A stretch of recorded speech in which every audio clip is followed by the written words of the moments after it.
భద్రాద్రి కొత్తగూడెం జిల్లా చంద్రగొండ మండలం బెండలపాడు గ్రామానికి చెందిన 70 ఏళ్ల పదం రాజమ్మ తన చిన్న కుమారుడి వేధింపులపై పోలీసులను ఆశ్రయించింది. భర్త మరణం తర్వాత కుమార్తెల వద్దే జీవనం సాగిస్తున్న ఆమెకు ఇటీవల స్థల వివాదం కారణంగా కుటుంబంలో ఘర్షణలు పెరిగాయి. ఈ నేపథ్యంలో తనకు రక్షణ కల్పించాలని ఆమె అధికారులను వేడుకుంది. మరోవైపు కుమారుడు వెంకటేష్ గ్రామ పెద్దలు తన తల్లిని ప్రేరేపిస్తున్నారని ఆరోపించారు. ఇరుగు పొరుగు వారు మాత్రం ఈ కుటుంబంలో చాలా కాలంగా వివాదాలు కొనసాగుతున్నాయని తెలిపారు. వృద్ధురాలికి న్యాయం చేయాలని గ్రామ మహిళలు కోరుతున్నారు. ఆయన వేసిండు, వాడు వేసిన ఇక రేకులు డాకరాత్కు తీసుకొని మేము కట్టిస్తే ఈడు నా ఇల్లే మా దంగండి వెళ్ళి దంగండి అని నన్ను కొట్టేయాలి కొట్టింది. ఇక ఎక్కడికి బాగా నొస్తుంది.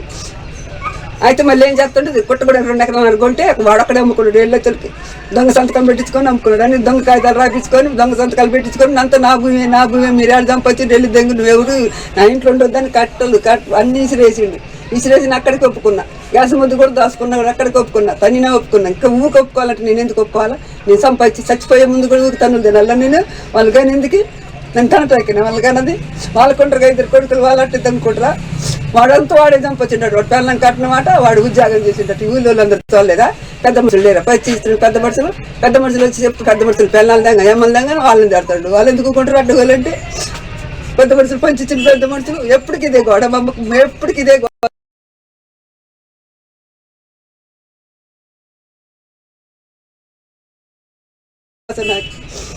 ఇంద్రమిల్ గురించి చెప్పు. గొట్టలు కొడతాడు, పారబట్టి గొట్టలు కొడతాడు, పీకెట్టారు. అదే బతుకు కొడతాడు. నువ్వు పారబట్టద్దు, నేను అక్కడ కలర్ దగ్గర నుంచి తెచ్చుకున్నా చెయ్యాడు రే పెట్టద్దు. వాడు గొట్ట కూడా 2 ఎకరాలకు కొత్త భద్రాస్థలం నమ్ముకొని మా మీద కేసు పెట్టండి. అక్కడ తెచ్చిన కాగితాన్ని చూపిస్తాను. నాకు వచ్చింది అది. వాళ్ళు ముగ్గురు కలిసి అమ్ముకుంటారని మా మీద కేసు పెట్టండి. కొత్త భద్రాస్థలం వాడు అమ్ముకుంటారు. నా పేరు మీద